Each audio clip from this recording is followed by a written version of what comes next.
Hey guys, and welcome back to Pro Speed Baseball. Now today's video is a follow-up video to the swing plane secret. Now if you haven't checked out that video, go ahead and click on the link that's popping up right here or in the description below and check that video out first, then pop back over to this video. And we're going to be tackling one of the biggest questions I've gotten from that video, and is how to specifically take our hands to the ball. The biggest one I've got is I take my hands to the ball, but I keep hitting everything into the ground. Well, that's the issue we're going to tackle today, and we got a great drill for you to help out with that issue. Let's go ahead and get started.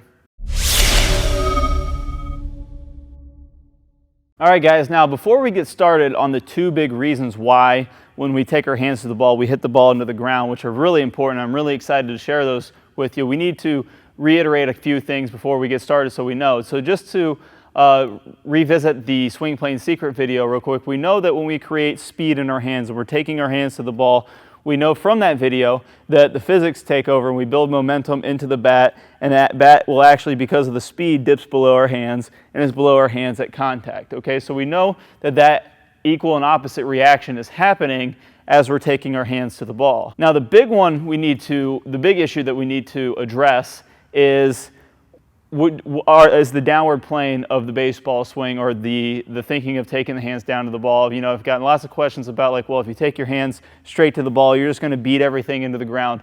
Well, and the reason behind that is because the hands are going down towards the ball. Well, just to kind of throw this out there, I'm sure a lot of you guys already are well aware of this, but just to throw it out there so you know, is when we're in our basic baseball stance, we're going to have our hands somewhere around our shoulder height.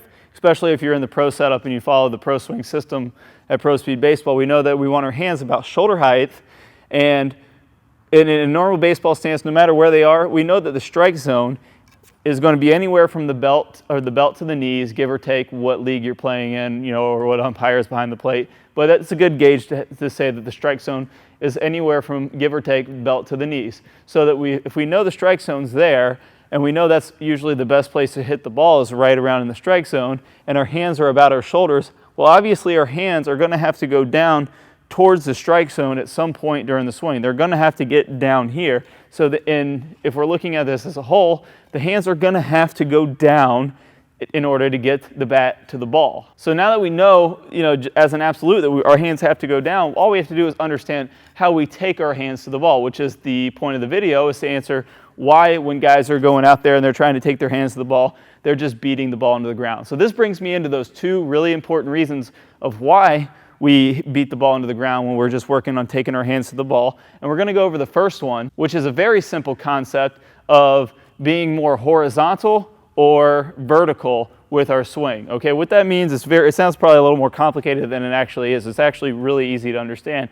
If we're thinking about taking our hands more vertical or more up and down the swing, obviously we're going to have more of a downward strike on the ball, and this kind of gets us into our second point as well. We'll go over that in a minute. But if we're thinking more down, like our hands are moving in a significant move down to the ball, then yes, we're going to start hitting balls more into the ground. So we'll go ahead and take one here. Okay, we can see I beat that ball right down in the ground, and that's just me thinking hands more on a vertical plane and going down towards the ball severely, okay? So for guys who are doing this might be a really easy fix for you. What we simply need to do is start thinking about taking our hands more horizontally toward the ball. Okay, so if this ball is on the tee or being pitched, if I wait for this ball to get right here and I just try to drop my hands on it, yeah, more than likely the result's going to be beating it into the ground. But if I'm thinking about taking my hands more on a horizontal plane towards the baseball, it's going to result in a lot more, or give us much more of a chance to strike the ball purely and hit those line drives, gap shots, home runs, those kind of things. So if I think about taking my hands more horizontally towards the ball, still directly towards the ball, my hands are going to travel a little bit more on a horizontal plane versus letting the ball get here and swinging more on a downward plane. So we'll go ahead and take one from here, thinking about taking the hands more on that horizontal plane. Okay, so see, we got really nice backspin, ball got nice lift on it.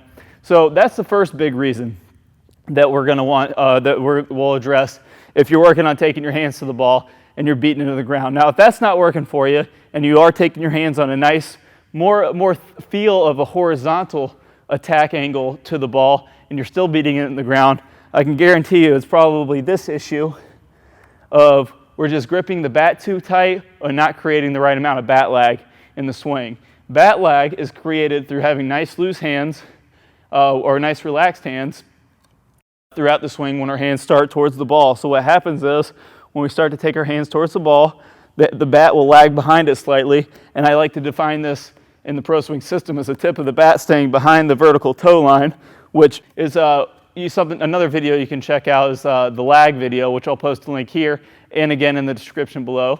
You guys can check that out. It explains lag in more detail. But if we're not creating the right amount of bat lag and we're a little too tight, and we're letting those hands and that bat get away from us too much, this is going to result in more of a downward strike. So I have a really cool example for you guys today, which I actually wasn't extremely aware of until I started going over this and started going over the reasons why we would be hitting the ball down into the ground. So I'll go ahead and show you from the face-on view first.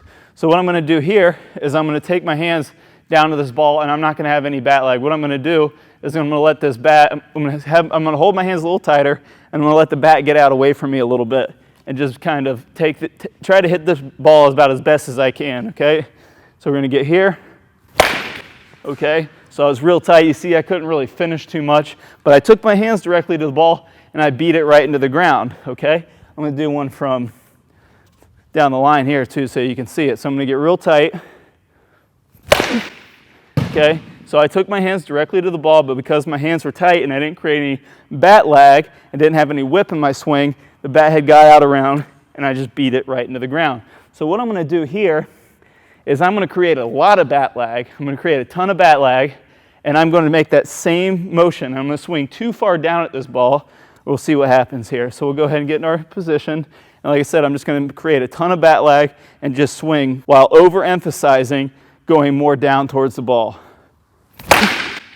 Okay, so I swing severely down at that ball. I created a lot of bat lag, and we can see it was still hit pretty low because I swung so far down at it, but we still got a really hard backspin line drive that carried the length of the indoor field here, but it wasn't beaten right into the ground.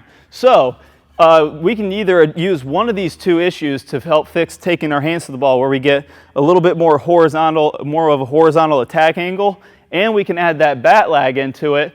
And you're going to see that if you're having that trouble beating the ball on the ground while taking your hands to the ball, or just beating the ball down in general, these two things are really going to help smooth out your swing plane, get that going more on a level hand path, because the bat's going to be working correctly. Again, if the hands are going forward and they're going down towards the ball, because the bat's speeding up, it's going to level out the hand path as the hand's going towards the ball, and the bat's going to be below. So when that bat dips below, it actually levels out our hand path and our attack angle towards the ball. And by keeping our hands loose, creating bat lag, and being more on a horizontal attack angle, okay, we're going to be much more powerful and much more consistent with our strikes, because we're taking our hands to the ball with a little bit different feeling.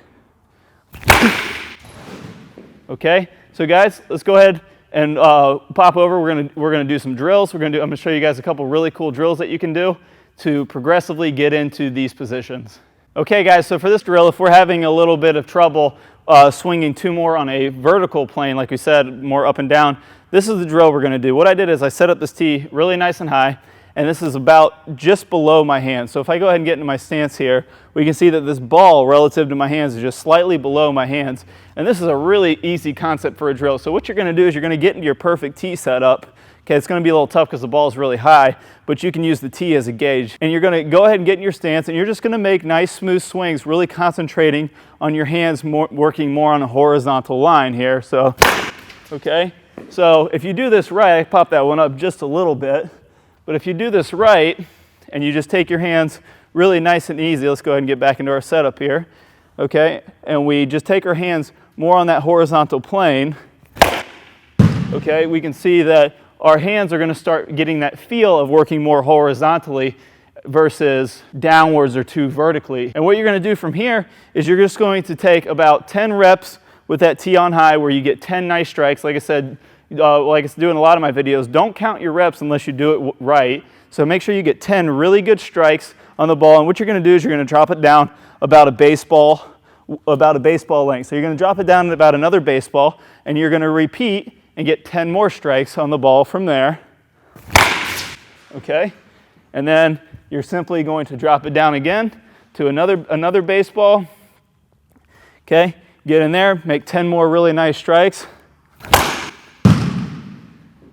and so on until you can do that same thing on a ball that's maybe just a little low in the strike zone, so a little bit further down, and when you're going to still try to keep that feel for that horizontal angle even on these low pitches. Okay, so go ahead, make sure you work those down. It's going to be a lot of reps, but it's a lot of really good work to start getting your hands going the right way. Okay guys, so when you're doing this drill, I highly recommend you start off with that high gauge and you do 5 reps all the way down. So you do 5 sections all the way down for a total of 50 good strikes, and then go ahead and work it all the way back up about a baseball length 5 more times to where you get 50 more good strikes, and then go ahead and set yourself up for a perfect down the middle pitch with your perfect tee setup and get another 50 perfect strikes. So you're going to get 150 perfect reps with those hands working more on that horizontal plane, and make sure you're working on letting those hands be relaxed so you can create that nice bat lag to get that whip through the zone and then have that nice backspin and nice strikes every time you make your swings. Now guys, I really hope you enjoyed this video today and it helped you out with how to take your hands to the ball. If you guys have any questions about that, make sure you let me know in the comment section below. And if you guys are looking to increase your value as a baseball player and you're looking for some specific one-on-one instruction, go ahead and head over to prospeedbaseball.com and check out our new unlimited online review groups where you can work one-on-one with me or another certified Pro Speed Baseball instructor by sending in an unlimited amount of video for review every single month. Go ahead and check that out. It's a great program. We're having tons of success with it. And if you guys like this video, make sure you like the video, subscribe, +1 this on Google. That really helps me grow the channel. I really appreciate it every time you guys do. Good luck with your swings, good luck with your games, and I'll see you guys soon.